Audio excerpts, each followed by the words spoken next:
BJP. സംസ്ഥാന general secretary N രാധാകൃഷ്ണന്റെ വിവാദ പ്രസ്താവനകളെ നിശിതമായ ഭാഷയിലാണ് ദേശീയ സമിതി അംഗം സി കെ പത്മനാഭൻ വിമർശിച്ചത്.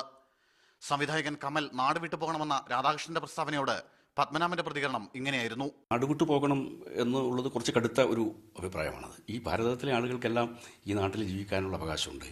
എം.ടി. വാസുദേവൻ നായരെ കുറിച്ചുള്ള പത്മനാഭന്റെ പ്രതികരണം ഇങ്ങനെ: എം.ടി. എന്ന മഹാനായ സാഹിത്യകാരനെതിരായിട്ടുള്ള തരത്തിലുള്ള ഒരു തെറ്റായ വിമർശനവും സത്യത്തിൽ ഉണ്ടായിട്ടില്ല. സിദ്ധാർത്ഥ രാജകുമാരനെ പോലെ പരിത്യാഗിയായ ഒരു മനുഷ്യനായാണ് താൻ ചെഗുവേരയെ കാണുന്നത്. ഒരു അസാധാരണ വ്യക്തിത്വത്തിൻ്റെ ഉടമയാണ് ചെഗുവേര എന്നുള്ളതാണ്. അദ്ദേഹം സ്വീകരിച്ച മാർഗം സായുധ വിപ്ലവത്തിൻ്റെ മാർഗമാണ്. ആ മാർഗത്തോട് അങ്ങേയറ്റ സത്യസന്ധത അദ്ദേഹം പുലർത്തിയിട്ടുണ്ട്. രാധാകൃഷ്ണന്റെ വിവാദ പ്രസ്താവനകൾ ബി.ജെ.പി. നടത്തിയ ജാഥയുടെ ലക്ഷ്യങ്ങൾക്ക് മങ്ങലേൽപ്പിച്ചു. ഉത്തരവാദിത്തപ്പെട്ട നേതാവെന്ന നിലയിൽ രാധാകൃഷ്ണൻ കുറെ കൂടി ജാഗ്രത പുലർത്തേണ്ടിയിരുന്നു.